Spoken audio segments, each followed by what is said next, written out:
Hello everybody and welcome back to SkySaga Alpha 9. We're over here on the tutorial island and today we're going to be doing a simplified version of something I have done before. So what I've got behind me is a simplified combination lock. Now we've talked about these a little bit before back over here where we were looking at comparators and things, and this was a complicated one where it was supposed to be random and all that kind of stuff. This one is a really simple combination lock. Now the first thing I'm going to say is the most important thing about a combination lock is that you need to have some way of the person who's doing the combination knowing what the combination is. So basically if they don't, then they're just going to have to keep pressing buttons over and over again until the door finally opens. So for me, I've done it really simply. I've just put stone into the wall over here, and you can see we've got 1, 2, and 3 red stone and 1 grey stone. So grey is my off stone, and then the 3 red ones are supposed to indicate red. Now, I haven't set my pressure pads up for this very complicatedly at all. We literally have 1 pressure pad hooked to each one of these, and when I stand on the pressure pad, the corresponding light comes on, and if I stand on this pressure pad over here that's connected to all of them, all the lights go off. That's basically it. So this isn't very complicated at all, but the key point here is if I stand on that pressure plate there, so you see we've got this one over here. Oops, I need to turn my HUD back on. There we go, that's a little better. So yeah, if we stand, we've got that one there, not this second one down the line. We've got the 3rd one and the 4th one. So we don't want to stand on that pressure plate. We don't want that one to turn on, but we'll turn the next one on and the next one on. And then bam, the door opens. Beautiful, just like that. Now, like I said, this is a pretty simple way of doing this. So as you can see over here, there is a whole lot of stuff out the back to get this particular combination lock working. This one, because it is designed to be hard coded and done so that everybody knows the code every single time going through, it is just 4 gates out the back here. 4 gates does all of that, all you need to get this combination lock going. So I'm just going to sort my backpack out, we'll grab all of the stuff we need, and we'll build another version of this on camera. So the very first thing you want to do is work out your code. Now in front of me I've got my own little code, so I've got off, on, right? So we're going to quickly grab out and have a look in our rucksack. So to do this, what you want to do is you want to have a lamp or output for each of your particular states. So like I said, I've got a 4-bit combination code. You want 1 lumostone latch for each light that you're running. You then want a NOT gate per off. So as you can see, I'm building one that's got 2 offs, so therefore I've got 2 NOT gates. You want 3 AND gates for 4 lights, but basically what this is you want the number of outputs you have minus 1 for the AND gates. So here I've got 4, so I take 3 lumostone AND gates. That would mean if I did 5 lumostone AND gates, for example, if I did 5 lights, then I would have 4 AND gates, and 6 lights, I would have 5 AND gates, and so on and so on and so on. So that's pretty simple. We'll just grab all of those out. You also do want an output. I'm just going to be using my same door that's over there, but you can use that. You can use a alarm. You can use another light. You can use whatever you like, really. So first things first, we're going to go through and place down all of our lights that we're going to have on. So normally you'd place these on the wall, but in this case I'm just going to sit them like that, and we'll leave that as it is. Now the next thing we want is our latch for each of those. So I'm going to throw my latches behind the wall so you can't see them. Not that you're going to be able to see them when you actually publish this island anyway, but I'm still just going to put them down behind the wall just like this. Now what we're going to do after this is once we have all of our lights down and all of our latches down, we're going to connect our latch to our light. Just like this, all the way down the line, just 1 latch to 1 light all the way down.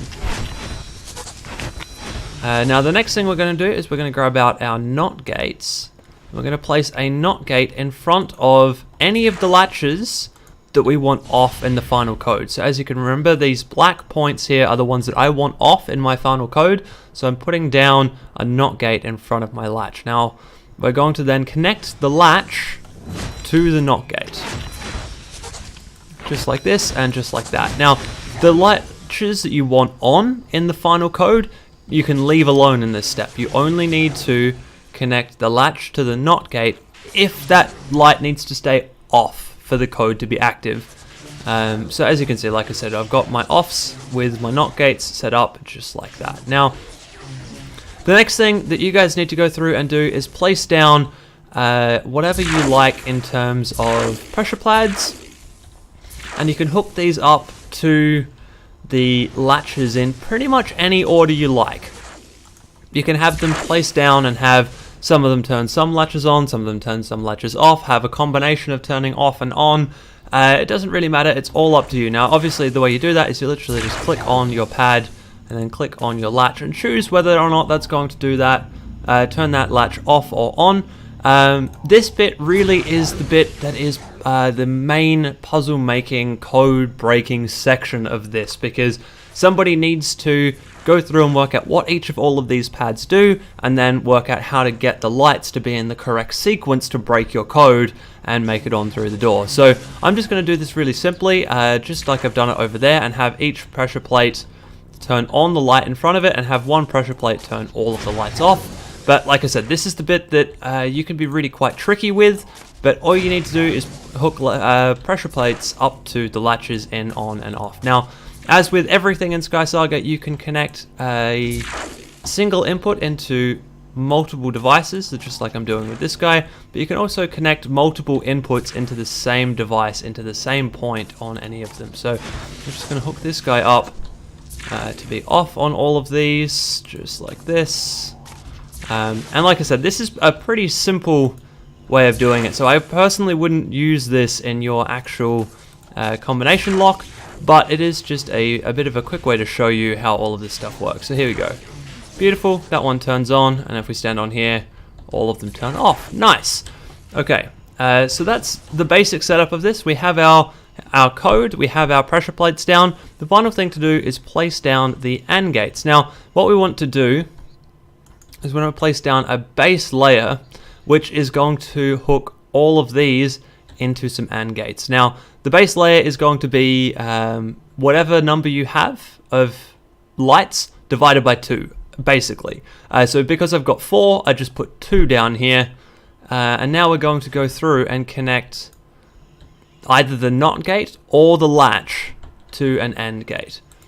So the first one you want to put into the A side of one of your AND gates, and the second one you want to put into the B side of one of your AND gates, just like that, or the first AND gate.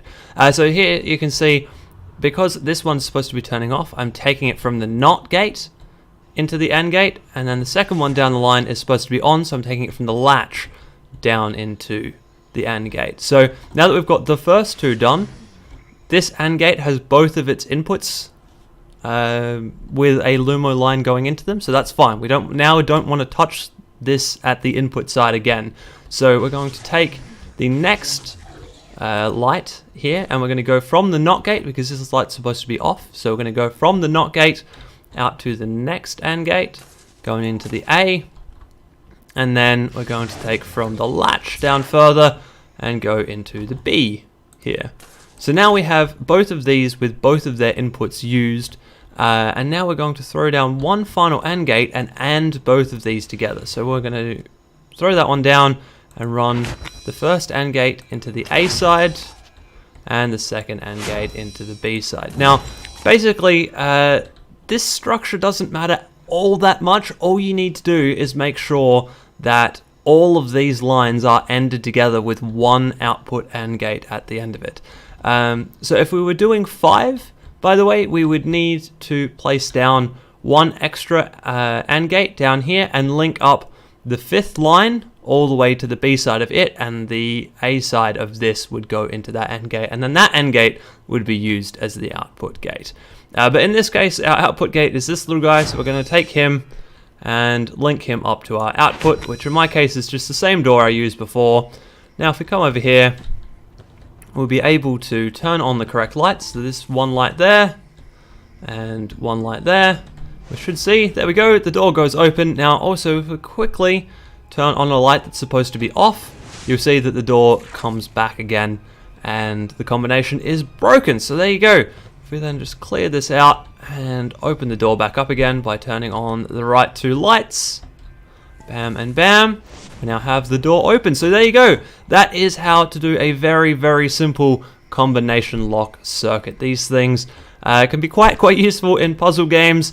And if you just want a static combination, this is the best and easiest way to go ahead and do that. So I hope you guys have enjoyed that one, and I will see you in the next episode.